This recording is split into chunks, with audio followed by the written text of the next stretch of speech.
तो बेटा 7 electromagnetic wave कौन कौन सी बताई थी? एक बताई थी रेडियो वेव, रेडियो तरंगे, एक बताई थी माइक्रोवेव सूक्ष्म तरंगे, और मैंने कहा था कि हिंदी वाले बच्चों को भी इनके इंग्लिश नाम याद रखना है, माइक्रोवेव। एक थी इंफ्रारेड अवरक्त तरंगे, इंफ्रारेड वेव्स,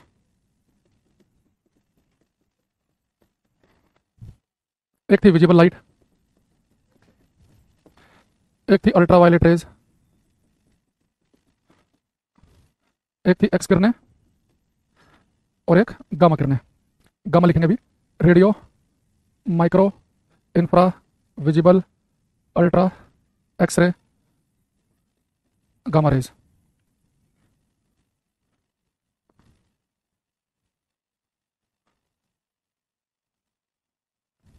गामा रेज, ठीक। ठीक है शिवांशु, वानी, रविंद्रा, जमुना सिंह, सभी को नमस्कार। अब कमेंट बाजी बंद करो, गुड आफ्टरनून पे ध्यान मत दिया करो। यहाँ देखो, तो बेटा 7 इलेक्ट्रोमैग्नेटिक वेव है। आपसे इसमें पेपर में क्वेश्चन कैसे कैसे पूछ सकता है? एक क्वेश्चन तो यही पूछ सकता है कि जो इलेक्ट्रोमैग्नेटिक वेव है, चार ऑप्शन देकर कि इनमें से कौन सी इलेक्ट्रोमैग्नेटिक वेव है और कौन सी नहीं है ना? तो जैसे क्वेश्चन आपसे पूछता हूँ, क्वेश्चन बताएंगे, विच of the following, which of the following is an electromagnetic wave. आपको बताना है निम्नलिखित में से कौन सी वैद्युत चुंबकीय तरंग है। तो क्वेश्चन क्या बताना है कि निम्नलिखित में से कौन सी वैद्युत चुंबकीय तरंग है। एक ऑप्शन है आपके सामने केवल अल्फा रेज, केवल अल्फा किरणें। एक ऑप्शन है ओनली बीटा रेज, केवल बीटा किरणें। एक ऑप्शन है ओनली गामा रेज, केवल गामा किरणें। एक है ऑल ऑफ अबव, उपरोक्त सभी। तो आपका आंसर क्या होगा? विच of the following is an electromagnetic wave, निम्नलिखित में से कौन सी वैद्युत चुंबकीय तरंग है। कुछ आंसर हमारे पास में आ रहे हैं। विकास कुमार और सनी यादव, तस्लीम अंसारी का गलत हो गया, बाकी सुमन सौरभ का ठीक है। जमुना सिंह का भी गलत है। तेजपाल, सॉरी जिनका मैंने गलत बोला, सॉरी उनका ठीक था। बीच में 2-3 का मैंने नाम गलत बोल दिया। ठीक था भाई, सबका सबका ठीक है। जिनका गलत है अभी तो देख लेना। कह रहा है कि इनमें से कौन सी इलेक्ट्रोमैग्नेटिक वेव है, केवल उनका गलत है जो बच्चे डी ऑप्शन बोल रहे हैं। डी वालों को गलत है बेटा, इसका आंसर है सी ऑप्शन। यहाँ पे देखो, आपसे मैंने बोला कि निम्नलिखित में से कौन सी इलेक्ट्रोमैग्नेटिक वेव है, वैद्युत चुंबकीय तरंग है। जब मैंने आपको इलेक्ट्रोमैग्नेटिक वेव लिखवाया है उसमें गामा किरणें तो लिखा है, अल्फा बीटा कहीं लिखा है या नहीं लिखा है? भाई 7 इलेक्ट्रोमैग्नेटिक वेव हैं, 7 वैद्युत चुंबकीय तरंगों में रेडियो है, माइक्रो है, infra, visible, ultra, X-ray, gamma ray. Radio तरंग है, सूक्ष्म तरंग, अवरक्त तरंग, दृश्य प्रकाश, पराबैंगनी, एक्स किरणें, गामा। यहाँ पे कहीं पे अल्फा बीटा तो है नहीं, तो आप सभी पे टिक लगा रहे हो। तो ये क्वेश्चन बेटा गलत कराने के लिए आता है। पिछली क्लास में मैंने जाते जाते आपको बताई थी बात ये कि अल्फा बीटा गामा में से केवल गामा किरणें ही ऐसी हैं जो इलेक्ट्रोमैग्नेटिक वेव है, वैद्युत चुंबकीय तरंग है। इलेक्ट्रोमैग्नेटिक वेव का मतलब ये है कि वो वेव जो वैक्यूम में निर्वात में 3 × 10⁸ की स्पीड से चलती हैं, जो निर्वात में इतनी स्पीड से भागती हैं, वो कहलाती है हमारी वैद्युत चुंबकीय तरंगें। जबकि अल्फा बीटा इतनी स्पीड से नहीं भाग सकती। अल्फा तो बहुत ही स्लो चलती है 3 × 10⁸ के सामने। हाँ, अल्फा बीटा गामा हम तीनों को एक साथ सुनते हैं तो इससे हमें थोड़ा कंफ्यूजन हो जाता है कई बार। जैसे कि अगर आप केमिस्ट्री में आपको सत्येंद्र सर पढ़ाएंगे, मैडम अगर काजल मैम पढ़ा रही होंगे, तो हमारे 2 टीचर पढ़ाते हैं केमिस्ट्री, काजल मैम, सत्येंद्र सर। तो रेडियो एक्टिविटी टॉपिक में आपको पढ़ाएंगे, कुछ रेडियो एक्टिव पदार्थ होते हैं जैसे रेडियम, यूरेनियम। तो रेडियो एक्टिव पदार्थ होते हैं जिससे अल्फा बीटा गामा तीनों टाइप की किरणें निकलती हैं। तो रेडियो एक्टिव पदार्थ से अल्फा बीटा गामा किरणें निकलती हैं। तो अगर आपसे पूछे कि रेडियो एक्टिव किरणें कौन सी हैं, तो आप बताएंगे तीनों। लेकिन अगर केवल इलेक्ट्रोमैग्नेटिक वेव पूछेगा तो केवल गामा बताएंगे। तो इलेक्ट्रोमैग्नेटिक रेज आ जाए पेपर में, रेडियो एक्टिव किरणें आ जाए तो उसमें अल्फा भी बताएंगे, बीटा भी और गामा भी। तो अल्फा बीटा गामा तीनों आएंगे उसमें, ठीक है। लेकिन इलेक्ट्रोमैग्नेटिक वेव में केवल कौन सी आएंगी? गामा गामा, ठीक है। अच्छा मैं आपसे पूछूं कि बेटा जो हमारे पास में 7 इलेक्ट्रोमैग्नेटिक वेव हैं, इनमें से किस वेव के पास पॉजिटिव चार्ज और किसके पास नेगेटिव है? कोई बच्चा बताएगा कि पॉजिटिव चार्ज किसके पास है और नेगेटिव चार्ज किसके पास है? किसके पास पॉजिटिव और किसके पास नेगेटिव है, आपको बताना है। किसके पास पॉजिटिव चार्ज, हाँ बिल्कुल सही लिख रहे हैं बेटा। जितने भी इलेक्ट्रोमैग्नेटिक वेव हैं इनमें से किसी के पास कोई चार्ज नहीं है, लिखेंगे all electromagnetic waves do not have any charge. किसी भी वैद्युत चुंबकीय तरंग के ऊपर कोई आवेश नहीं होता है। किसी भी वैद्युत चुंबकीय तरंग पर कोई आवेश नहीं होता है। किसी वैद्युत चुंबकीय तरंग पर कोई आवेश नहीं होता है। अच्छा बेटा, इनके ऊपर कोई चार्ज नहीं है ना, इनके पास में पॉजिटिव चार्ज और नेगेटिव चार्ज है, तो जो इलेक्ट्रोमैग्नेटिक वेव हैं इनके ऊपर इलेक्ट्रिक और मैग्नेटिक फील्ड, वैद्युत और चुंबकीय क्षेत्र का कोई प्रभाव नहीं पड़ेगा। अगर आपसे बोल दे कि भाई कोई इलेक्ट्रोमैग्नेटिक वेव है जैसे कि प्रकाश है, लाइट है, एक्स किरणें है, रेडियो है, गामा है, अगर इन्हें इलेक्ट्रिक फील्ड से गुजारेंगे तो ये क्या कैसे मुड़ेंगी? तो आप बोलेंगे इनके ऊपर इलेक्ट्रिक मैग्नेटिक फील्ड का कोई प्रभाव नहीं पड़ता है, इलेक्ट्रिक मैग्नेटिक फील्ड में डिफ्लेक्ट नहीं होती है। भाई चार्ज पार्टिकल ही, आवेशित कण जैसे इलेक्ट्रॉन या प्रोटॉन जिनके ऊपर चार्ज होता है वही केवल इलेक्ट्रिक या मैग्नेटिक फील्ड में डिफ्लेक्ट हो सकते हैं, ये डिफ्लेक्ट नहीं होंगी। तो इनके ऊपर जैसे मान लो अगर मैं यहाँ पे एक काम करूँ, जैसे मेरे पास मान लो एक चुंबक है, एक चुंबक इधर इसका नॉर्थ पोल है, एक चुंबक के लिए इधर इसका साउथ पोल है। अगर इस चुंबक के बीच से कोई मैं इलेक्ट्रोमैग्नेटिक वेव गुजार दूं तो बिल्कुल सीधी निकल जाएगी, उसके ऊपर कोई फर्क नहीं पड़ेगा। ऐसे ही अगर बेटा मैं इलेक्ट्रिक फील्ड पैदा कर दूं, एक प्लेट ये लूं, इससे पॉजिटिव चार्ज है, ये नेगेटिव है, एक इनके बीच में इलेक्ट्रिक फील्ड पैदा हो गया, तो इनके बीच से भी इलेक्ट्रोमैग्नेटिक वेव वैद्युत चुंबकीय तरंगें ऐसे निकल जाएंगी, जिनके ऊपर कोई चार्ज नहीं होता। तो लिखेंगे electromagnetic waves do not deflect in electric and magnetic field, in electric and magnetic field, Hindi में लिखेंगे वैद्युत चुंबकीय तरंगे, वैद्युत चुंबकीय तरंगे, वैद्युत चुंबकीय तरंगे वैद्युत क्षेत्र और चुंबकीय क्षेत्र में विक्षेपित नहीं होती हैं। अच्छा ध्यान रखना, पेपर में जब आपसे पूछेगा ना, वो कभी ऐसे नहीं बोलेगा कि वैद्युत चुंबकीय तरंगों पर आवेश कितना होता है या वैद्युत चुंबकीय तरंगों पर वैद्युत क्षेत्र या चुंबकीय क्षेत्र का क्या प्रभाव पड़ता नहीं। वो किसी वैद्युत चुंबकीय तरंग का एग्जांपल लेगा, ऐसा पूछ लेगा कि बताओ रेडियो तरंगों पर कितना आवेश होता है। तो रेडियो तो इलेक्ट्रोमैग्नेटिक वेव में कोई चार्ज नहीं होता। वो कहता है कि गामा किरणों को इलेक्ट्रिक मैग्नेटिक फील्ड से गुजारेंगे तो उनके ऊपर क्या प्रभाव पड़ेगा। तो बेटा गामा भी इलेक्ट्रोमैग्नेटिक वेव है। तो इनमें से कोई सा भी नाम पेपर में आपको दिखे तो उनके बारे में आपको बताना चाहिए कि इनमें से कोई सी भी आ जाए वो इलेक्ट्रोमैग्नेटिक वेव है, ठीक है। और इलेक्ट्रोमैग्नेटिक वेव जो होती हैं उनके ऊपर ना कोई चार्ज होता है और दूसरी बात है कि इनके ऊपर इलेक्ट्रिक फील्ड का कोई प्रभाव पड़ेगा, नहीं मैग्नेटिक फील्ड का। जैसे अगर मैं आपको एग्जाम का क्वेश्चन दिखाऊं से, ये अगर आप लोग अभी मैंने यूट्यूब पर 2 दिन क्लास कराई थी, इसकी आए थे कि नहीं आए थे आप लोग यूट्यूब पर? हमने क्वेश्चन कराए थे अभी आपके साउंड के और इसके इस वेव के। इससे क्वेश्चन ये है, ये करो। हाँ होम्योपैथिक की दवाई लेंगे भाई, लेंगे, इसके बारे में कोई बात नहीं करो, तुम अपना पढ़ाई पर ध्यान दो। X ray beam can be deflected by, तो आपको बताना कि एक्स रे जो है वो कैसे डिफ्लेक्ट हो सकती हैं।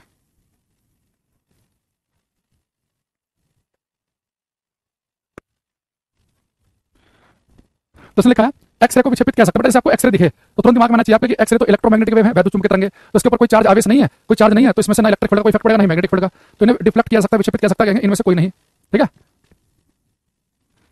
आगे बात भाई। अच्छा अब बेटा हमारे पास में एक आता है कि जो इलेक्ट्रोमैग्नेटिक वेव है ये कैसे जनरेट होती है। इलेक्ट्रोमैग्नेटिक वेव्स जो है वैद्युत चुंबकीय तरंगे, ये जनरेट कैसे होती हैं। इलेक्ट्रोमैग्नेटिक वेव से रेडियो हो गई, एक्सरे हो गई, गामा हो गई, इलेक्ट्रोमैग्नेटिक वेव बेटा एनर्जी है, ये एनर्जी ऊर्जा। तो इलेक्ट्रोमैग्नेटिक वेव को अगर आपको जनरेट करना है ना, तो बेटा इलेक्ट्रोमैग्नेटिक वेव जनरेट होती हैं किसी चार्ज पार्टिकल आवेश के कण के एक्सेलरेट करने से, उसके त्वरित गति से। यानी अगर आपके पास में चार्ज पार्टिकल रखा है, अगर चार्ज पार्टिकल बेटा कोई इलेक्ट्रॉन प्रोटॉन केवल रेस्ट पर रखा हो, वो इलेक्ट्रोमैग्नेटिक वेव पैदा नहीं कर सकता, क्योंकि रुका हुआ चार्ज केवल इलेक्ट्रिक फील्ड, केवल वैद्युत क्षेत्र पैदा करता है। अगर चार्ज एक ही वेलोसिटी, एक ही वेग से जा रहा हो, उसकी वेलोसिटी ना बढ़ रही हो ना घट रही हो, तो एक ही वेलोसिटी से भाग रहा चार्ज वो मैग्नेटिक फील्ड पैदा करता है। लेकिन अगर चार्ज एक्सेलरेट कर रहा हो, उसकी वेलोसिटी उसके वेग में अंतर आ रहा हो, तो वेलोसिटी में चेंज होने से जो एक्सेलरेशन पैदा होगा, त्वरण पैदा होगा। मैंने आपको मैकेनिक्स पढ़ा दिया आपके बैच में, तो मैंने आपको बताया कि वेग परिवर्तन की दर, rate of change in velocity, velocity में चेंज को हम कहते हैं एक्सेलरेट करना। तो कोई चार्ज पार्टिकल लो से करते रहो, एक्सेलरेट करते रहो, तो कोई चार्ज पार्टिकल एक्सेलरेट करेगा त्वरित गति में होगा, तो वो इलेक्ट्रोमैग्नेटिक वेव पैदा करता है। यानी कि इलेक्ट्रोमैग्नेटिक वेव के ऊपर खुद तो चार्ज नहीं होता, पर ये पैदा कैसे होती है, किसी चार्ज पार्टिकल के एक्सेलरेट करने से, उसकी त्वरित गति से। तो आप लिखेंगे तो जनरेट होती है बेटा electromagnetic wave generate due to acceleration of charge particles. वैद्युत चुंबकीय तरंगे आवेशित कणों की त्वरित गति से उत्पन्न होती हैं। बेटा चार्ज पार्टिकल जब एक्सेलरेट करेगा त्वरित गति में होगा तो पैदा होंगे।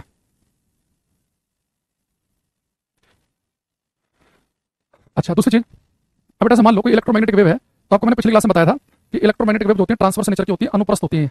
कोई सी भी इलेक्ट्रोमैग्नेटिक वेव हो, एक्सरे हो, चाहे गामा रे हो, चाहे रेडियो हो, ये होती है अनुप्रस्थ तरंगे। अब आप यहां से आपके दिमाग में क्वेश्चन आना चाहिए कि सर अगर इलेक्ट्रोमैग्नेटिक वेव ट्रांसवर्स वेव है, अनुप्रस्थ तरंग है, तो आपने हमें बताया था कि ट्रांसवर्स वेव में, अनुप्रस्थ तरंग में क्या होता है, वेव की दिशा में, वेव की डायरेक्शन के चलने की दिशा के परपेंडिकुलर लंबवत पार्टिकल ऑसिलेट करते हैं, कंपन करते हैं। भाई आपको याद आ रहा है ट्रांसवर्स और लॉन्गिट्यूडनल में क्या फर्क बताया था मैंने, कि ट्रांसवर्स वेव में अनुप्रस्थ तरंगों में माध्यम के कण ऊपर नीचे चलते हैं, परपेंडिकुलर लंबवत कंपन करते हैं, और लॉन्गिट्यूडनल में आगे पीछे कंपन करते हैं। पर आपको जब इलेक्ट्रोमैग्नेटिक वेव अगर ट्रांसवर्स वेव है, अनुप्रस्थ तरंग है, यानी इसमें भी क्या होना चाहिए, तरंग की दिशा के चलने के परपेंडिकुलर लंबवत कंपन होनी चाहिए।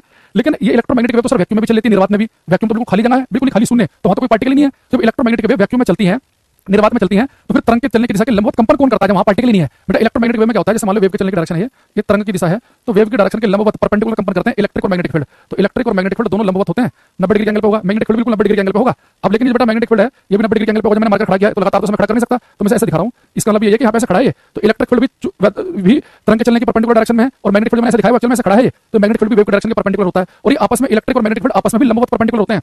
तो अगर कोई आपसे कहे कि भाई वैद्युत चुंबकीय तरंगे जब अनुप्रस्थ हैं, ट्रांसवर्स हैं, तो ट्रांसवर्स वेव में तो परपेंडिकुलर लंबवत कंपन होते हैं। तो परपेंडिकुलर कंपन होते किसके हैं, क्योंकि ये तो निर्वात में भी चल सकते हैं, निर्वात में तो कोई पार्टिकल ही नहीं कि जो आप ये कह दो कि वेव के चलने की दिशा के लंबवत कण पार्टिकल ऑसिलेट कर रहे हैं। तो इसमें होता है कि वेव के चलने की डायरेक्शन के परपेंडिकुलर हिलता है इलेक्ट्रिक फील्ड और मैग्नेटिक फील्ड। तो इलेक्ट्रिक और मैग्नेटिक फील्ड दोनों तरंग की दिशा के परपेंडिकुलर ऑसिलेट करते हैं।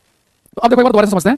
मान लो कि आज की क्लास में मैं यहाँ से स्टार्ट कर रहा हूँ, तो मैं कह रहा हूँ चलो आज हम क्लास में इलेक्ट्रोमैग्नेटिक वेव पढ़ेंगे, वैद्युत चुंबकीय तरंगे। आपको सर इलेक्ट्रोमैग्नेटिक वेव कौन सी होती है, मैं कहूँगा बेटा हम इलेक्ट्रोमैग्नेटिक वेव उन्हें कहेंगे जो वेव वैक्यूम में निर्वात में 3 × 10⁻8 मीटर पर सेकंड की स्पीड से भागेंगी। अच्छा सर वैक्यूम में इतनी स्पीड से कौन भागती है, लाइट का तो हमें पता ही है, तो मैं कहूँगा बेटा केवल लाइट नहीं भागती है। इलेक्ट्रोमैग्नेटिक वेव में 7 वेव हैं, radio, micro, infra, visible light, ultraviolet, X-ray, gamma ray. तो इन सबकी खास बात यह है कि सब वैक्यूम में इतनी स्पीड से भागती हैं। सर और क्या खूबसूरती है, इनके ऊपर कोई चार्ज आवेशित, कोई भी चार्ज नहीं है, कोई भी आवेश नहीं है, तो इनके ऊपर इलेक्ट्रिक मैग्नेटिक फील्ड का कोई प्रभाव नहीं पड़ेगा। इन सबका नेचर होता है ट्रांसवर्स अनुप्रस्थ, और ट्रांसवर्स नेचर होने की वजह से इसमें इलेक्ट्रिक और मैग्नेटिक फील्ड, वैद्युत और चुंबकीय क्षेत्र तरंग की दिशा के लंबवत कंपन करते हैं। सर ये वेव जनरेट कैसे होती हैं? जब कोई चार्ज पार्टिकल ऑसिलेट करता है तो जनरेट होती हैं। इस तरह की बातें मैंने आपको बताई। मुझे बताओ क्या इलेक्ट्रोमैग्नेटिक वेव कौन कौन सी है, क्या आपको याद रहेगा? सबकी स्पीड क्या है? 3 × 10 की पावर 8 है। तीसरा बताया कोई चार्ज नहीं है तो इलेक्ट्रोमैग्नेटिक फील्ड का प्रभाव नहीं पड़ेगा। और इलेक्ट्रोमैग्नेटिक वेव जो होती है इसमें इलेक्ट्रिक और मैग्नेटिक फील्ड दोनों तरंग की दिशा के लंबवत कंपन करते हैं। इस तरह की मैंने आपको बातें बताई हैं।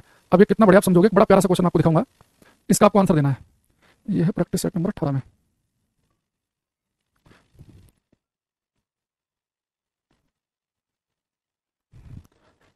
ये क्वेश्चन करो ध्यान से।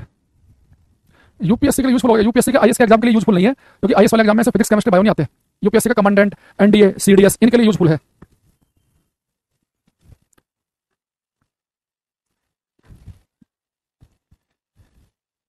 ये बच्चा कह रहा what is the definition of wave. बेटा वेव की डेफिनेशन होता है कि वेव है it is a kind of disturbance. तो वेव एक डिस्टर्बेंस होता है जो कि एनर्जी को और मोमेंटम को कैरी करता है, ऊर्जा को आगे, ऐसा डिस्टर्बेंस जो एनर्जी को आगे लेके चले, वो वेव है। कुछ मेरे पास हमारे अर्णव भट्टाचार्य का गलत है, सुमन अभय इन सबका सही है, सनिका प्रिया करी नमस्ते शहर कह रहे हैं बी गलत है भाई, बी वालों का भी। देखो बेटा बच्चे देखो इसे लिखा, पहला ध्यान से पढ़ो, किसने पूछा क्या है कि which of the following is not a property, कह रहा है कि इनमें से कौन सा वैद्युत चुंबकीय तरंगों गुण नहीं है। बेटा नहीं पूछ रहा है, ये गलत स्टेटमेंट पूछ रहा है। तो नीचे से स्टार्ट करते हैं। इसलिए लिखा कि electromagnetic waves do not require medium to propagate, वैद्युत चुंबकीय तरंगों को चलने के लिए माध्यम की आवश्यकता नहीं होती। बात बिल्कुल सही है। आपको मैंने बताया था कि इलेक्ट्रोमैग्नेटिक वेव तो वैक्यूम में भी चल सकती है, तो सही है, तो हमारा आंसर नहीं होगा। इलेक्ट्रोमैग्नेटिक वेव ट्रांसवर्स वेव है, अनुप्रस्थ तरंग है, ये सही हमारा आंसर नहीं होगा। इलेक्ट्रोमैग्नेटिक वेव में इलेक्ट्रिक और मैग्नेटिक फील्ड एक दूसरे के लंबवत कंपन करते हैं, बिल्कुल सही है, आंसर नहीं होगा। ये कह रहा है कि बेटा इलेक्ट्रोमैग्नेटिक वेव इंटरफेरेंस और डिफ्रैक्शन शो नहीं करती। अच्छा इलेक्ट्रोमैग्नेटिक वेव का एग्जांपल आपको पता है लाइट प्रकाश। तो मुझे बताओ जब लाइट वाला चैप्टर हमने पढ़ा था या आगे हम पढ़ेंगे इस क्लास में, तो हम पढ़ेंगे बेटा लाइट जो है ना उसका इंटरफेरेंस भी होता है, डिफ्रैक्शन भी होता है। तो इलेक्ट्रोमैग्नेटिक वेव का व्यतिकरण और विवर्तन दोनों होता है। तो ये स्टेटमेंट जो है इसने लिखा कि नहीं होता है, तो ये गलत स्टेटमेंट है, तो इसलिए हमारा आंसर है भाई। आप ये बताओ आप इसका आंसर बी कैसे बता सकते हो? अभी तो बताया कि इलेक्ट्रोमैग्नेटिक वेव में इलेक्ट्रिक और मैग्नेटिक फील्ड एक दूसरे के लंबवत कंपन करते हैं। इलेक्ट्रोमैग्नेटिक वेव ट्रांसफर होती है, ये भी बताया, सी कैसे बता दोगे आप? और इलेक्ट्रोमैग्नेटिक वेव को चलने के लिए किसी मीडियम की आवश्यकता नहीं होती, ये भी सही है। तो आपको ऑप्शन एलिमिनेट करने भी नहीं आ रहे। कम से कम आपको जो बात नहीं पता उसे छोड़ दो, जो पता उन्हें तो हटा दो। उसने नहीं पूछा है, चिल्ला चिल्ला के बता रहा हूं मैं कि ट्रांसफर वेव है, लंबवत कंपन होते हैं इलेक्ट्रिक मैग्नेटिक फील्ड के, और इन्हें चलने के लिए किसी मीडियम की आवश्यकता नहीं होती। तो ये इसने कहा कि कौन सा गुण नहीं है, ये तीनों इलेक्ट्रोमैग्नेटिक वेव के गुण है। इसमें कह रहा है कि electromagnetic wave interference diffraction show नहीं करती है। भाई इलेक्ट्रोमैग्नेटिक वेव का एग्जांपल आपको लाइट प्रकाश पता है, तो लाइट वाले चैप्टर में, ऑप्टिक्स वाले चैप्टर में हमने इंटरफेरेंस पढ़ा है ना क्लास में। या अगर मैंने आपकी क्लास में ऑप्टिक्स नहीं पढ़ाया तो जब पढ़ाऊंगा तो वहां पढ़ेंगे हम, ठीक है। हाँ साउंड का सारी चीज होती है, इंटरफेरेंस, डिफ्रैक्शन, सब कुछ साउंड भी करता है। बस एक पोलराइजेशन, ध्रुवीकरण का गुण होता है, जो लाइट प्रकाश शो करता है, इलेक्ट्रोमैग्नेटिक वेव शो करती है, साउंड नहीं करता। तो पोलराइजेशन, ध्रुवीकरण नहीं होता, साउंड का बाकी सारी चीज होती है इनमें, ठीक है। यूपीएससी के साइंस एंड टेक्नोलॉजी के लिए क्या करें, उनके लिए यूपीएससी का जो कोचिंग पढ़ाते हैं ना, उनके प्रॉपर कई महीने का बैच चलता है साइंस एंड टेक का, वो आपको लेना पड़ेगा। ठीक है, क्वेश्चन करना, क्वेश्चन नंबर 1 करो। ये कह रहा है कि एक्स रेज आर, एक्सरे क्या है? तो बेटा मैंने भी आपको बताया कि कोई से भी इलेक्ट्रोमैग्नेटिक वेव पेपर में आ जाए, एक्सरे आ जाए, गामा आ जाए, रेडियो आ जाए, माइक्रो आ जाए, इनके ऊपर कोई चार्ज नहीं होता है, उदासीन है, न्यूट्रल है, यानी कि चार्जलेस है, ठीक है। अच्छा अब हमारे पास बेटा ये 7 इलेक्ट्रोमैग्नेटिक वेव है, वैद्युत चुंबकीय तरंगे। अब यहाँ से कुछ क्वेश्चन पूछूंगा आपसे, उन कुछ क्वेश्चन हम करेंगे और फिर उनसे बढ़िया बढ़िया क्वेश्चन निकालने वाले हैं हम क्लास के अंदर। सनी, दीपक, शहर, जोयदेव, कुस्तव घोष, मुकेश, नवीन, हीरो, एमजे, वानी, रोहित, बड़े आंसर दे रहे हैं हमें। देखो बेटा पेपर में क्वेश्चन आ जाए, ये जो 7 इलेक्ट्रोमैग्नेटिक वेव है, वैद्युत चुंबकीय तरंगे हैं, इनके ऊपर चार्ज क्या है? हम कहेंगे कोई चार्ज नहीं है। वैक्यूम में, निर्वात में सबकी स्पीड क्या है? 3 × 10 की पावर 8 है। सबका नेचर कैसा होता है? ट्रांसवर्स, अनुप्रस्थ होता है। तो सब में इलेक्ट्रिक और मैग्नेटिक फील्ड एक दूसरे के लंबवत कंपन करेंगे। ये सारी बातें पता चल गई। अब बचाइए कि बेटा हमारे पास इलेक्ट्रोमैग्नेटिक वेव है, आवाज नहीं आ रही, अपना मोबाइल ठीक करो भाई। अब एक क्वेश्चन आता है कि जितनी इलेक्ट्रोमैग्नेटिक वेव है, सबसे ज्यादा वेवलेंथ तरंग दैर्घ्य किसकी है? बेटा जितनी भी इलेक्ट्रोमैग्नेटिक वेव मैंने आपके सामने लिखी है, इनमें सबसे ज्यादा जो वेवलेंथ, सबसे ज्यादा तरंग दैर्घ्य है वो है रेडियो की। तो जो नाम सबसे ऊपर लिखा है, इसलिए लिखा है नहीं बेटा, पैटर्न इसी तरीके से रखना जैसे मैंने लिखा है, इसे याद करना आसान रहेगा। रेडियो लिखा है सबसे ऊपर, बेटा रेडियो की होती है मैक्सिमम वेवलेंथ, सबसे अधिक तरंग दैर्घ्य होती है रेडियो वेव की। तो पेपर में क्वेश्चन आ जाए कि सबसे ज्यादा तरंग दैर्घ्य किसकी होती है, तो बोलेंगे रेडियो। रेडियो उससे कम होती है माइक्रो, उससे कम होती है इंफ्रा, और घटते घटते घटते सबसे कम होती है गामा की। तो सबसे कम जो होती है गामा की। तो गामा की होती है मिनिमम वेवलेंथ, न्यूनतम तरंग दैर्घ्य, न्यूनतम तरंग दैर्घ्य, यानी कि सबसे ज्यादा बेटा किसकी है? रेडियो की। सबसे कम है गामा की। यानी अगर आप ऊपर से नीचे की तरफ आओगे, ऊपर से नीचे की तरफ आओगे तो बेटा वेवलेंथ घटेगी। तो ऊपर से नीचे की तरफ आते समय वेवलेंथ डिक्रीज करती है, घटती है। लेकिन पेपर में आपको इतना अच्छा मौका नहीं मिलेगा। पेपर में शायद ही कभी पूछे कि मैक्सिमम वेवलेंथ किसकी होती है और आपको रेडियो ऑप्शन मिल जाए। नहीं, जब वो कहेगा ना कि मैक्सिमम वेवलेंथ किसकी है, तो रेडियो आपको ऑप्शन मिलेगा ही नहीं। तो फिर आप माइक्रो पे लगाना, माइक्रो ऑप्शन में ना तो इंफ्रा पे लगाना, इंफ्रा ना हो तो विजिबल पे लगाना, विजिबल ना हो तो अल्ट्रा पे लगाना। यानी जो नाम ऊपर लिखा उसकी वेवलेंथ ज्यादा, जो नीचे लिखा उसकी वेवलेंथ कम। अच्छा आपको पता बेटा कि वेवलेंथ और फ्रीक्वेंसी इनमें होता है उल्टा रिलेशन। भाई आपको मैंने बताया था किसी वेव की जो स्पीड होती है वो होती है v = f लैम्डा। अगर मैं ऐसे f निकालूंगा तो v / लैम्डा आएगा। तो f और लैम्डा ऊपर नीचे लिखे हैं, यानी जिसकी वेवलेंथ ज्यादा होगी उसकी फ्रीक्वेंसी कम होगी। तो वेवलेंथ और फ्रीक्वेंसी में उल्टा रिलेशन होता है। तो इनमें सबसे ज्यादा वेवलेंथ किसकी है? रेडियो की। अगर रेडियो की वेवलेंथ सबसे ज्यादा है तो इसकी फ्रीक्वेंसी आवृत्ति सबसे कम होगी। तो रेडियो की होती है मिनिमम फ्रीक्वेंसी, न्यूनतम आवृत्ति, मिनिमम फ्रीक्वेंसी। और बढ़ते बढ़ते बेटा गामा की होती है सबसे ज्यादा, गामा की होती है मैक्सिमम फ्रीक्वेंसी, अधिकतम आवृत्ति। तो मिनिमम होती है रेडियो की, मैक्सिमम होती है गामा की, ठीक है। अच्छा दूसरी चीज बेटा, फ्रीक्वेंसी का मैंने आपको मतलब बता रखा है। प्रत्येक सेकंड कोई भी काम हो फ्रीक्वेंसी है। मेरे हाथ में मान लो बेटा मैं एक दीवार पे 1 सेकंड में 4 मुक्के मार रहा हूं, और एक बच्चा 1 सेकंड मारा 20 मुक्के, तो उसकी फ्रीक्वेंसी ज्यादा है, प्रत्येक सेकंड 20 मुक्के मार रहा है, मैं 4 ही मार पा रहा हूं। तो अगर वो प्रत्येक सेकंड 20 मुक्के मार रहे हैं, उसकी एनर्जी ऊर्जा ज्यादा होगी, तो एक सेकंड 20 मुक्के मार रहा है, मैं 4 ही मार पा रहा हूं। नहीं, जिसकी फ्रीक्वेंसी होती है ज्यादा, उसकी बेटा वेवलेंथ भी क्या होगी ज्यादा। तो जो रेडियो वेव है, इनकी फ्रीक्वेंसी और एनर्जी, यानी फ्रीक्वेंसी मिनिमम होगी तो एनर्जी भी होगी मिनिमम, न्यूनतम आवर्ती न्यूनतम ऊर्जा, यानी एनर्जी जो है वो फ्रीक्वेंसी पर डायरेक्ट डिपेंड करती है, सीधे सीधे, ठीक है। अच्छा, दूसरी चीज, जो गामा है इसकी फ्रीक्वेंसी मैक्सिमम, तो एनर्जी भी होगी मैक्सिमम, अधिकतम आवर्ती अधिकतम ऊर्जा। तो अगर हम ऊपर से नीचे की तरफ आएंगे तो फ्रीक्वेंसी और एनर्जी बेटा दोनों बढ़ेंगी। यानी कि जब भी पेपर में वेवलेंथ फ्रीक्वेंसी एनर्जी के बारे में पूछे तो एक सेकंड का पूछ लेना। वेवलेंथ पूछेगा तो तुमने पैटर्न देखो ऐसे याद रखना, radio micro infra visible ultra X ray gamma ray. Wavelength पूछेगा तो जो नाम टॉप पर उसकी वेवलेंथ ज्यादा, फ्रीक्वेंसी एनर्जी पूछेगा तो जो नाम नीचे उसकी ज्यादा, वेवलेंथ में ऊपर वाले की ज्यादा, फ्रीक्वेंसी एनर्जी नीचे वाले की ज्यादा। अब ये बात आप कितने बड़े समझ पा रहे हो, इस हम क्वेश्चन पूछ लेते हैं अभी। जैसे कि पहला क्वेश्चन जरा टफ ना हो जाए, थोड़ा एक पहला आसान सा पूछते हैं।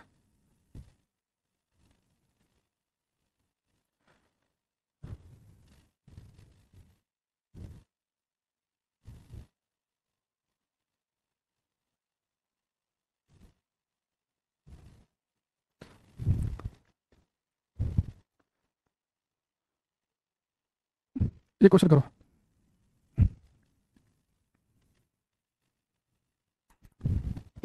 एक बच्चा कह रहा है कि वैल्यू पूछ ले, डबल वैल्यू कोई नहीं पूछेगा, बस याद रखना रेडियो की वेवलेंथ ज्यादा है, गामा की कम है। वैल्यू पूछ लेगा तो छोड़ देंगे, वैल्यू किसकी पूछेगा भी बताएंगे हम आपको। वैल्यू पूछता है तो विजिबल लाइट की और एक एक्सरे वगैरह की, वो लिखवाएंगे थोड़ी देर में। पहले क्वेश्चन करो। इसने कहा है consider the following part of spectra visible infra ultra micro. कह रहा है कि which of the following is the correct sequence in which their wavelength increase. तो इनके वेवलेंथ के बढ़ते हुए क्रम में लिखना है, वेवलेंथ का बढ़ता हुआ क्रम।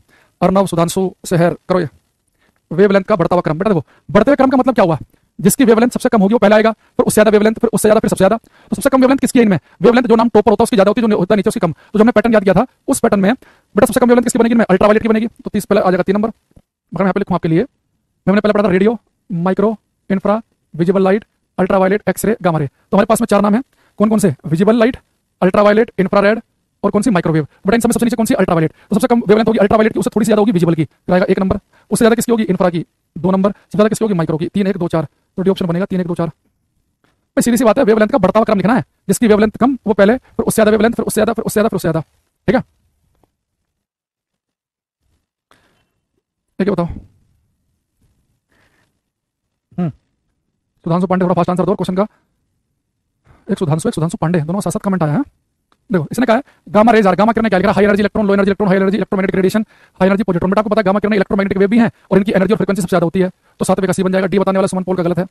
विकास, शिवांशु, क्वेश्चन का नंबर जरूर लिखो साथ में। गुरु, सौरभ, ललित, जो बच्चे डी लिख रहे हैं सबका गलत है। ये पॉजिट्रॉन जैसा तुमको जिक्र भी नहीं किया, तुम लोग यार कुछ भी तुक्काबाजी कर रहे हो यार। क्या पेपर में करके आओगे तुम, हर जी तैयारी कर रहे हो ऐसे ही, नौकरी चाहिए सरकारी, बताने के बाद भी तुम्हारे से क्वेश्चन ठीक नहीं होता, बिना पढ़े तो क्या करके आओगे। डी बता रहे हैं, पॉजिट्रॉन का जिक्र भी किया दूर दूर तक, 5 सवाल बोलिए कि 7 इलेक्ट्रोमैग्नेटिक वेव, उसमें गामा नहीं दिखती तुम्हें और इसकी एनर्जी फ्रीक्वेंसी भी ज्यादा है, कुछ कह दो फिर बुरा मान जाते हो तुम। 8वां करो क्वेश्चन। जितेंद्र प्रमाणिक, अलग अलग नहीं बताया जाएगा, बार बार क्वेश्चन का नंबर लिखा करो साथ में। ये कह रहा है इसमें कि which of the following has highest frequency. तो हाईएस्ट फ्रीक्वेंसी किसकी है, तो जिसकी फ्रीक्वेंसी और एनर्जी जो वेव सबसे नीचे लिखी थी उसकी ज्यादा होगी, तो मैक्सिमम फ्रीक्वेंसी और एनर्जी होती है इनमें गामा की। तो गामा ऑप्शन में तो एक्सरे, ठीक है। बेटा जो कॉस्मिक रेज होती है ना, ये याद रखना, बहुत सारे लोग इसे इलेक्ट्रोमैग्नेटिक वेव में लिखवा देते हैं। इलेक्ट्रोमैग्नेटिक वेव में लिख देना, कॉस्मिक रेज इलेक्ट्रोमैग्नेटिक वेव में नहीं आती। हालांकि कॉस्मिक रेज में गामा रेज भी होती है, पर साथ में प्रोटॉन्स का भी कॉम्बिनेशन होता है। तो कॉस्मिक रेज को नहीं लिखना इलेक्ट्रोमैग्नेटिक वेव में। अब करो ये वाला क्वेश्चन, क्वेश्चन नंबर 1। अगर मग और टी शर्ट सेम कलर का है, ये मैचिंग मैचिंग हो गई है, देख रहे हो। तो कैसे हो ये कोई ऐसे इंटेंशनल नहीं है, और कलर भी सेम नहीं है, डार्क कलर है ये लाइट कलर है। करो ये क्वेश्चन नंबर 1।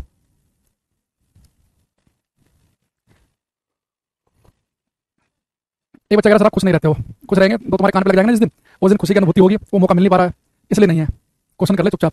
लिख रहा है कि चूज द करेक्ट ऑप्शन, सही विकल्प चुनना है। लिख रहा है कि radiation increasing order of frequency, तो फ्रीक्वेंसी के बढ़ते क्रम में कह रहा है कि radio micro infra visible ultra X-ray gamma ray. तो ये आपको दिख रहा है स्टेटमेंट बिल्कुल सही सही लिखी है। भाई फ्रीक्वेंसी ऊपर वाले की होती है कम, नीचे वाले की ज्यादा। तो सबसे कम फ्रीक्वेंसी रेडियो की है, फिर माइक्रो की, इंफ्रा की, बढ़ते बढ़ते गामा की सबसे ज्यादा होगी, ये बिल्कुल ठीक है। अच्छा बी को भी हमने छोड़ देते हैं, सी पे आते हैं। Speed of light is maximum in vacuum. तो बेटा कोई सी भी इलेक्ट्रोमैग्नेटिक वेव हो, चाहे वो लाइट हो, एक्सरे चाहे गामा हो, हमें पता है कि लाइट की स्पीड जो है इलेक्ट्रोमैग्नेटिक वेव की स्पीड वैक्यूम में सबसे ज्यादा होती है, ये भी ठीक है। ये कह रहा है कि वेवलेंथ ऑफ कलर जो इंक्रीजिंग ऑर्डर में, जो वेवलेंथ आपको वैसे पता है सबसे कम वेवलेंथ होती है बैंगनी की, ज्यादा होती है लाल की, ये ऑप्शन भी ठीक है। तो डी ऑप्शन सही है।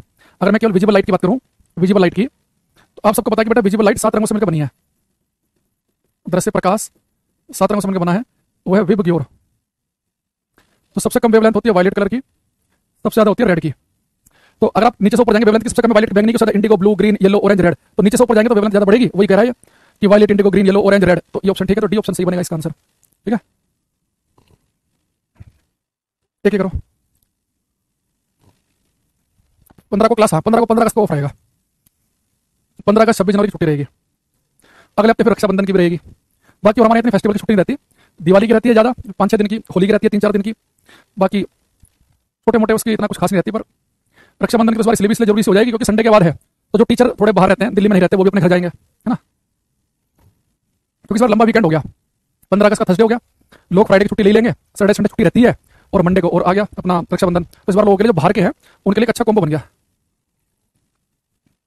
कह रहा कि frequency order for gamma, X-ray, UV ray. देखो बेटा, गामा रे को लिखो बी से, गामा रे की जो फ्रीक्वेंसी है बी से लिखो।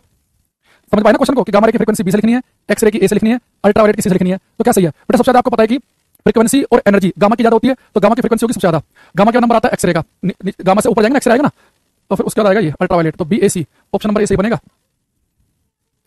ये कह रहा है कि Kevin logo obstructing the question. अच्छा, मैं देखता हूँ इसका सोल्यूशन हो जाए तो।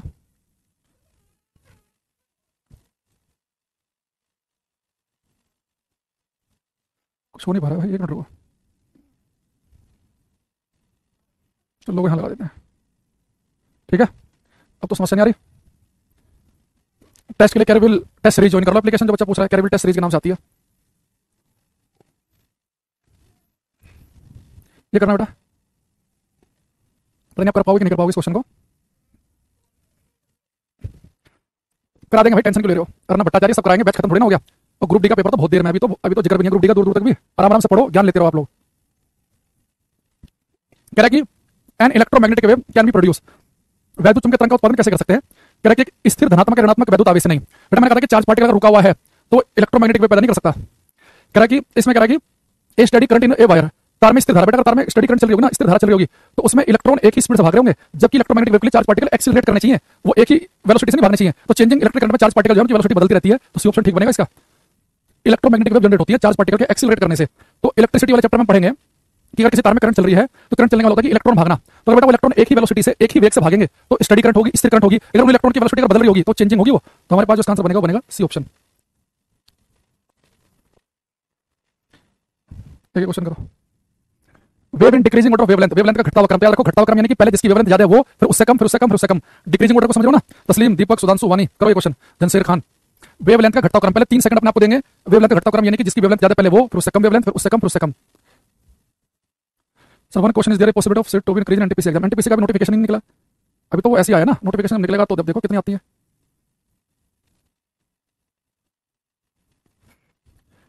बट डिक्रीजिंग ऑर्डर का जिसकी वेवलेंथ ज्यादा पहले वो आएगा। पहले का रेडियो वेव की वेवलेंथ ज्यादा होती है, फिर लिख रहा अल्ट्रावायलेट, फिर विजिबल। बेटा गलत हो गया, देखो रेडियो के बाद नंबर आता है माइक्रो का, फिर आता है इंफ्रा, फिर विजिबल, विजिबल के बाद आता है अल्ट्रा, तो गलत हो गया। रेडियो माइक्रो के बाद आता है इंफ्रा, इंफ्रा के बाद आता है विजिबल, भी गलत हो गया। रेडियो, रेडियो के बाद माइक्रो, माइक्रो नहीं है, फिर होता है इंफ्रा, ठीक चल रहा है। इंफ्रा के बाद विजिबल, ठीक है। अल्ट्रावायलेट नहीं रखा, फिर एक्सरे, सी ऑप्शन ठीक है। ये वेवलेंथ का घटता हुआ क्रम है, सी ऑप्शन वाला ठीक है। बी दीपक बिजोले का गलत है। बाकी संस्कार, सनी, तस्लीम, परम बॉय, वानी, विकास, सुखविंदर सिंह, ज्योति सिन्हा, बहुत बढ़िया आंसर आ रहे हैं बच्चों के, very good.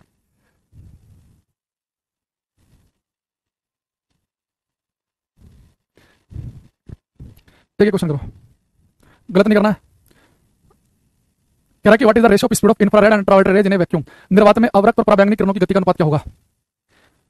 Ratio of speed of infrared wave की स्पीड और अल्ट्रावायलेट रेज की स्पीड का रेशियो क्या होगा? आप कहेंगे सर आपने हमें बताया कि वैक्यूम में निर्वात में जितनी भी इलेक्ट्रोमैग्नेटिक वेव है ये सब की सब 3 गुना 10 की पावर 8 की स्पीड से चलती हैं, तो वैक्यूम में इसकी स्पीड भी 3 गुना 10 की पावर 8 मीटर पर सेकंड होगी, इसकी भी 3 गुना 10 की पावर 8 मीटर पर सेकंड होगी। रेशियो निकालेंगे स्पीड का तो कट के बनाएगा। हाँ सबका ठीक है। जो जीरो बता रहा है, जीरो वाला कौन है भैया? जीरो वाले बच्चों क्या किया जाए बताओ?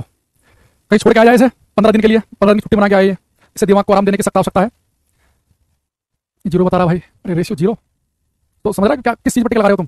जो ऑप्शन हमें बाहर करने चाहिए, जो आंसर हो ही नहीं सकते, उन पे तुम आंसर लगा के आ रहे हो। जीरो बता रहा भाई। वैकेंसी बेटा बढ़ के भी कुछ नहीं हो पाएगा तुम्हारा, तो है ना। जो तुम्हें लग रहा हो कि वैकेंसी 10,000 से 20,000 हो जाएंगे तो कुछ हो जाएगा। बच्चे फॉर्म भरेंगे 50 लाख, है ना, और उसमें काम के बच्चे होते हैं 1 लाख। कोई भी कॉम्पिटेटिव एग्जाम हो जिसमें 20-25 लाख से बच्चे फॉर्म भर रहे हैं, उनमें 1 लाख बच्चों के अंदर कॉम्पिटिशन होता है। अब उन 1 लाख में 10,000 वैकेंसी है कि 20,000 है, वो अलग चीज है। फॉर्म चाहे 5 करोड़ भर दें, कॉम्पिटिशन इन्हीं में होता है। बहुत सारे तो केवल ऐसे फर्जी जिन्हें 8-8 7 साल हो गए हैं, 12वीं 10वीं करे हुए या कितने, वो केवल ऐसे कर देते हैं, फॉर्म भर देते हैं, वो भीड़ होती है। कुछ ऐसे कि हाँ ठीक है हल्का फुल्का देख लिया, हमेशा कंपटीशन होता है इनमें। तो आपको 1 लाख में अगर 10,000 वैकेंसी है, यानी कि 10 में से एक बंदा बनना है, 9 बच्चों से आगे निकलना है। ये मत सोचना कि 500 बच्चों से आगे निकलना, 800 ना, वो सब भीड़ है, तो भीड़ को काउंट नहीं करना। तो इन 1 लाख में आना है बस। एक बच्चा कह रहा है कि 0/0 क्या होता है? अनडिफाइंड। ये डिफाइंड नहीं है, 0/0 अनडिफाइंड बोलेंगे हम। यहाँ जाओ। अब बेटा हमने ये तो पढ़ लिया कि इनमें रेडियो की वेवलेंथ सबसे ज्यादा है, गामा की सबसे कम है, तो वेवलेंथ का घटता हुआ क्रम आएगा, तो वेवलेंथ ज्यादा ऊपर वाले की है तो ऊपर से नीचे की तरफ आएंगे, वेवलेंथ का बढ़ता हुआ क्रम आएगा तो नीचे से ऊपर जाएंगे। फ्रीक्वेंसी जो होती है वो रेडियो की सबसे कम होती है, गामा की ज्यादा, तो फ्रीक्वेंसी एनर्जी जो है गामा की ज्यादा है, तो ऊपर से नीचे आते समय फ्रीक्वेंसी एनर्जी बढ़ती है। ये बातें हम समझ चुके हैं छोटी छोटी सी क्लास में ना।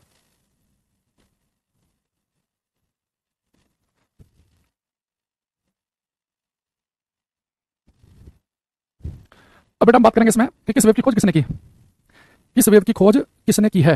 देखो इसमें मैं बच्चों को बोलता हूँ अगर आपको बहुत ही कम पढ़ना है तो आप याद रखेंगे एक्सरे का। आज तक के इतिहास में सबसे ज्यादा रिपीटेड क्वेश्चन में से एक्सरे, यूपी का फेवरेट क्वेश्चन है ये। शायद ही कोई साल ऐसा गया हो पिछले 10-12 सालों में जब यूपी ने से किसी न किसी एग्जाम में ना पूछा हो। अपर पीसीएस में नहीं पूछेगी तो लोअर में पूछ लेगी, लोअर में पूछेगी तो बीओडी के पेपर में पूछ लेगी, बीओडी में नहीं पूछेगी तो मान लो किसी और पूछ लेगी। क्या कहते हो, क्या होता है वो, ऐसे वो क्या बोलते हैं उसे, हमारे पटवारी कहते हैं उसे, पटवारी को बोलते हैं, अमीन बोलते हैं बिहार में, यूपी में बोलते हैं उसे कई जगह लेखपाल। तो लेखपाल में पूछ लेना किसी न किसी में एक पेपर में जरूर पूछते हैं इसे।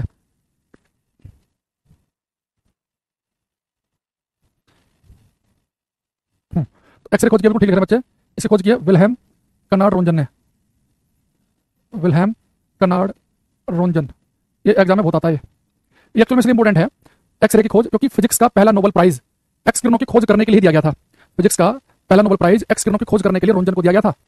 तो इसमें लिख भी लेना रोंजन कौन है, first Nobel prize winner, first Nobel prize winner in field of physics, in field of physics, first Nobel prize winner in field of physics for discovery of X-rays, for discovery of X-rays, first Nobel prize winner in field of physics for discovery of X-rays. तो भौतिकी का पहला Nobel पुरस्कार, भौतिकी का पहला Nobel पुरस्कार x किरणों की खोज के लिए, एक्स किरणों की खोज के लिए रोंजन को मिला था। हाँ 1901 में मिला था ये, 1921 में जो बच्चा लिख रहा है गलत है, 1921 में आइंस्टीन को मिला था, 1901 में। तो भौतिकी का पहला नोबेल पुरस्कार एक्स किरणों की खोज के लिए मिला था रोंजन को 1901, 1901 में, ठीक है। अरे बेटा अगर पेपर में एक्सरे के बारे में नहीं पूछता है तो फिर पेपर में पूछता है विजिबल लाइट, दृश्य प्रकाश के बारे में। देखो विजिबल लाइट, तो विजिबल की खोज तो कोई कर नहीं सकता भाई, दृश्य प्रकाश सबके लिए दृश्य है। तो विजिबल लाइट के बारे में पूछता है कि विजिबल लाइट 7 रंगों से मिलकर बनी है, विबग्योर, वायलेट, इंडिगो वाले जो 7 कलर हैं, कि विजिबल लाइट 7 रंगों से मिलकर बनी है, ये किसने बताया था, ये बताया था न्यूटन साहब ने। Visible light is a combination of 7, is a combination of 7 colours was explained bye Newton. दृश्य प्रकाश 7 रंगों से मिलकर बना है, यह बात न्यूटन ने समझाई थी या बताई थी। दृश्य प्रकाश 7 रंगों से मिलकर बना है, यह बात न्यूटन ने बताई थी। न्यूटन नहीं बेटा, न्यूटन जो लिख रहे हैं बच्चे हैं, जब दोनों ने एक साथ कमेंट किया, सोनू सिंह और राजीव गिरी के बगल बगल में बैठे हो दोनों, सेम स्पेलिंग लिख रहे हो, न्यूटन।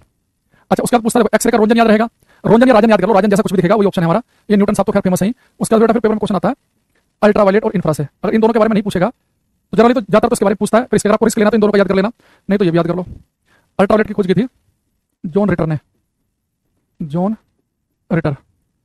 इंफ्रारेड की खोज की है विलियम हर्सेल। हिंदी इंग्लिश नाम सेम होते हैं किसी व्यक्ति के, विलियम हर्सेल। इंफ्रा की विलियम हर्सेल ने की, अल्ट्रावायलेट की जॉन रिटर ने की, विजिबल लाइट 7 रंगों से मिलकर बनी है न्यूटन ने बताया, और एक्सरे जो है इसे खोज किया रोंजन ने। ये 4 याद कर लेना। इन तीनों का चाहो तो आप भूल सकते हो, इनका कोई इतना ज्यादा खास नहीं है। उसकी वजह यह है, इनका खास इसलिए नहीं है, जैसे मान लो पेपर में बेटा माइक्रोवेव आ जाए तो आप इसमें फर्स्ट प्रायोरिटी देंगे जेसी बोस को, जगदीश चंद्र बोस, ये भारत के हैं। अगर जेसी बोस लिखा ना मिले फिर आप टिक लगाएंगे मार्कोनी पे, मार्कोनी। तो बाहर वाले तो खैर मार्कोनी को ही मानते हैं, लेकिन ये जेसी बोस साहब जो थे उन्होंने पहले डेमोन्स्ट्रेशन करा था माइक्रोवेव के बारे में, पर एक तो इन्होंने पेटेंट नहीं कराया अपने नाम पे, और थोड़ा अंग्रेजों का राज भी था तो किसी एशियन को ज्यादा वो प्रमोट करना भी नहीं चाहते थे, तो इसलिए मार्कोनी का नाम आता है। पर हम जेसी बोस को फर्स्ट प्रायोरिटी देते हैं, नहीं लिखा मिलने पर मार्कोनी। ऐसे रेडियो वेव में फर्स्ट प्रायोरिटी देंगे हम हर्ट्स को, नहीं लिखा मिलेगा तो फिर मार्कोनी। तो इनमें ज्यादा फर्क नहीं है, रेडियो माइक्रो लगभग एक जैसी होती है, साथ साथ ही तो है। तो रेडियो वेव और माइक्रो में लगभग सेम सी, थोड़ी सी उस वेवलेंथ माइक्रो की कम होती है। हाँ वेस्ट बंगाल में कलकत्ता में एक कॉलेज में जेसी बोस ने माइक्रोवेव की डेमोन्स्ट्रेशन किया था। अच्छा गामा रे जो है इसमें टिक लगाएंगे पोल विलार्ड, पोल विलार्ड अगर लिखा नहीं मिला यहाँ टिक लगाएंगे हम हेनरी बेक्यूरेल पे, हेनरी बेक्यूरेल। हेनरी बेक्यूरेल वही है जिन्होंने रेडियो एक्टिविटी की खोज भी की है, केमिस्ट्री पढ़ा होगा आपने। हेनरी बेक्यूरेल ने रेडियो एक्टिविटी की खोज भी की है, हेनरी बेक्यूरेल, BECQ है ये, क्यू अगर नहीं सुन रहा हो ना, क्यू, हेनरी बेक्यूरेल। तो लिख लेना सारे के सारे।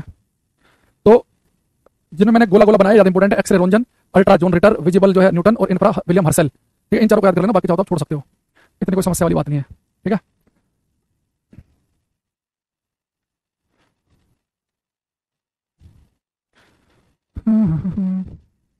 अच्छा एक बार जब मैं भी आपको बीच में ये बताया था कि रेडियो की वेवलेंथ ज्यादा होती है, गामा की कम होती है, बातें बताई थी ना। तो बीच में जो विजिबल लाइट आया है इस विजिबल लाइट को थोड़ा देख लेना।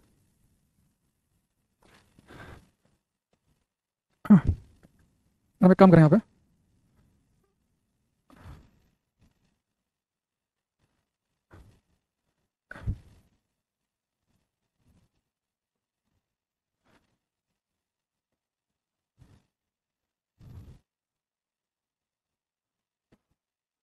टेक्नोलॉजी का पूरा फायदा उठाया जाएगा एकदम।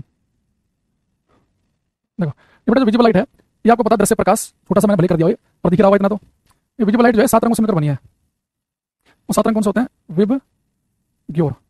ये वेव ग्योर जो है वो नीचे से ऊपर की तरफ को लिखना है। जिसमें आपको पता है खाली मैं अगर सारी वेव की बात करूं तो रेडियो की वेवलेंथ ज्यादा होती है, रेडियो का नंबर आता है माइक्रो का, फिर आता है इंफ्रा में। अगर हम केवल बेटा कलर की बात करेंगे तो कलर में रेड की वेवलेंथ ज्यादा होती है और सबसे कम होती है वायलेट की, फिर अल्ट्रावायलेट की और कम, एक्सरे की और कम और गामा की और कम। जैसे अगर मैं आपसे बोलूं जो विजिबल लाइट जो है, ठीक है, जो बेटा विजिबल लाइट जो है इसमें सबसे कम वेवलेंथ होती है वायलेट कलर की। इसकी वेवलेंथ होती है लगभग लगभग 4000 के आसपास। थोड़ा स्टैंडर्ड लैंग्वेज में स्टैंडर्ड लिखेंगे तो 3900 एंगस्ट्रॉम, 3900 के आसपास होती है।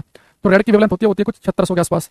अलग अलग किताब में अलग मिल जाएंगे, किसी में मिल जाएगा 4000 से 7500, 3900 से 7800, 3900 से 4000, 4000 से 8000, पर मोटा मोटी इसके आसपास का ऑप्शन मिलेगा आपको। तो एक तो आपको याद रखना कि जो विजिबल लाइट है सबसे कम वेवलेंथ होती है बैंगनी की 4000 के आसपास 3900, और रेड की होती है 7600।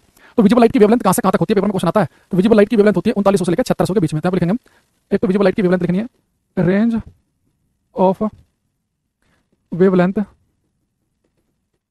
ऑफ विजिबल लाइट, दृश्य प्रकाश के तरंग धैर्य की प्रकाश, दृश्य प्रकाश के तरंग धैर्य की प्रकाश, range of wavelength of visible light. बेटा जो विजिबल लाइट है इसकी वेवलेंथ होती है 3900 से 7600 एंगस्ट्रॉम तक, 3900 से 7600 एंगस्ट्रॉम तक, ठीक है। अब यहाँ पे क्वेश्चन देखना, अगर आप कर पाओ इसे, ये करो। रमन प्रभाव क्या है? रमन इफेक्ट बिल्कुल अलग चीज है, इसे हम लाइट में पढ़ते हैं। रमन इफेक्ट है एक इन इलास्टिक स्कैटरिंग के बारे में, अप्रत्यास्थ प्रकीर्णन के बारे में, कि जब लाइट पार्टिकल्स से टकराती के स्कैटर होती है, प्रकीर्णन में पढ़ते हैं स्कैटरिंग में। तो जो स्कैटर लाइट होती है उसकी फ्रीक्वेंसी नॉर्मली वही होती है जो इंसिडेंट लाइट की है, लेकिन 10 मिलियन में से एक आध फोटोन ऐसा होता है लाइट का जिसकी फ्रीक्वेंसी अलग होती है इंसिडेंट फोटोन की फ्रीक्वेंसी से, तो वो रमन इफेक्ट है। तो अब यहाँ पे नहीं आएगा, वो लाइट के स्कैटरिंग चैप्टर की चीज है वो, ठीक है। तो कोई भी चीज कहीं से भी कनेक्ट नहीं करनी जबरदस्ती, करो ये।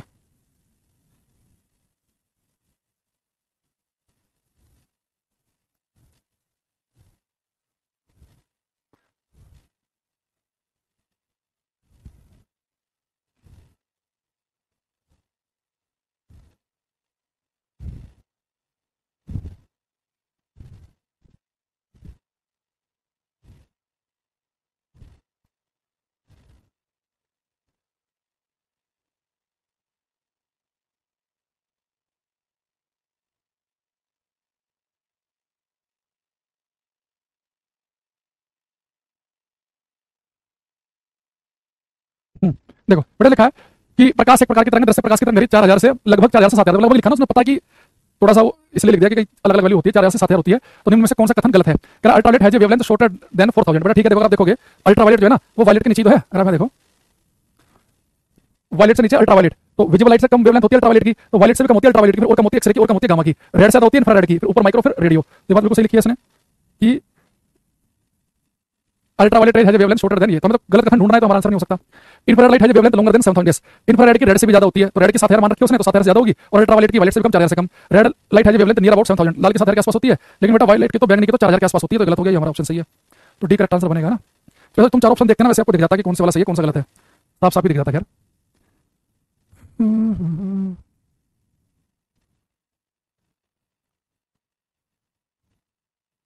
ठीक है, ये हजार बेटा स्मॉल सी लिखा हुआ है, इसे स्मॉल सी पढ़ना है, स्मॉल सी लिखा है। Speed of X-ray in vacuum, X-ray की वैक्यूम में स्पीड क्या है? तो आपको आंसर वैक्यूम में निर्वात में, एक्सरे तो इलेक्ट्रोमैग्नेटिक वेव है, तो किसी वेव की जो स्पीड होती है वैक्यूम में होती है 3 गुना 10 की पावर 8 मीटर पर सेकंड, और इस वैल्यू को बेटा स्मॉल सी से लिखा जाता है। तो इसका आंसर बनेगा ये ऑप्शन 29 का, ये आसान है।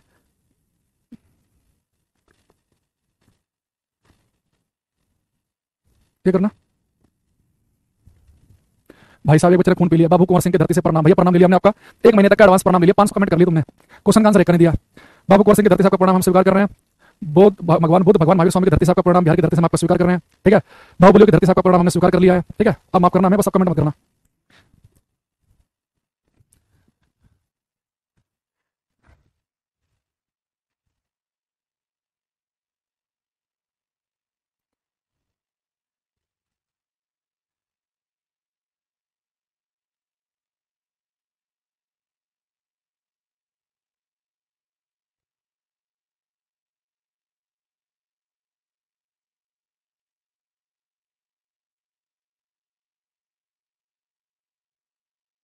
कुछ हमारे पास में आ रहे हैं। इसने कहा कि which one of the following is not a property of X-ray, में से कौन सा एक्सरे का गुण नहीं है। कह रहा है कि they are deflected by electric field. बिल्कुल गलत है।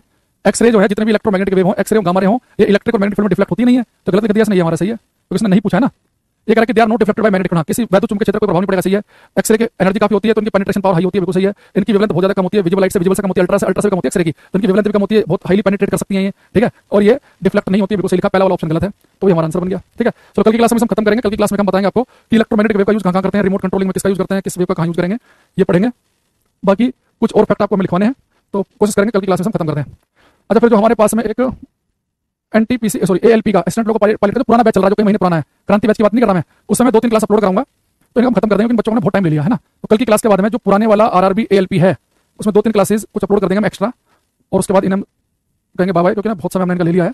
और इन्हें सबसे बढ़िया फायदा ये बच्चे उठाएंगे, एएलपी में सिलेक्शन होने का, टेक्नीशियन में सिलेक्शन होने का सबसे ज्यादा चांस इन्हीं का ही है, क्योंकि उन्होंने बैच बहुत सही टाइम पे लिया था, सही टाइम पे उन्होंने खत्म कर लिया, इनके पास रिवीजन का भरपूर समय रहेगा, बढ़िया से प्रैक्टिस भी कर सकते हैं, बाकी सब्जेक्ट भी इनके खत्म हो गए हैं, केवल फिजिक्स बचा हुआ था इनका। तो सबसे ज्यादा चांस इन्हीं के हैं, सबसे ज्यादा समझदार होशियार बच्चा वही है जो नोटिफिकेशन आने का वेट ना करे, समय से बैच ले। जैसे कि जो ग्रुप डी का तैयारी कर रहा है उसने बैच ले रखा हो, तो उसने बहुत सही समय बैच ले रखा है, ग्रुप डी का नोटिफिकेशन आने के आसपास होगा, इनका बैच खत्म हो जाएगा, तो ये जब पेपर के समय तक बहुत बढ़िया तैयारी कर सकते हैं। तो सबसे बढ़िया समय होता है बैच लेने का वही कि नोटिफिकेशन से 2-3 महीने पहले ही ले लिया जाए। हाइड्रोजन स्पेक्ट्रम अलग चीज है, उसकी हमें जरूरत नहीं है। H alpha, H beta, H gamma कई तरह की उसमें आपको पट्टियां दिखाई देती है, वो अलग है, जिसमें लाइमन सीरीज, बारमर सीरीज अलग अलग पढ़ते हैं, उसकी जरूरत होती है, हम पढ़ाते हैं, आपको जरूरत नहीं है उसकी, पीजीटी की तैयारी करो, पढ़ाएंगे।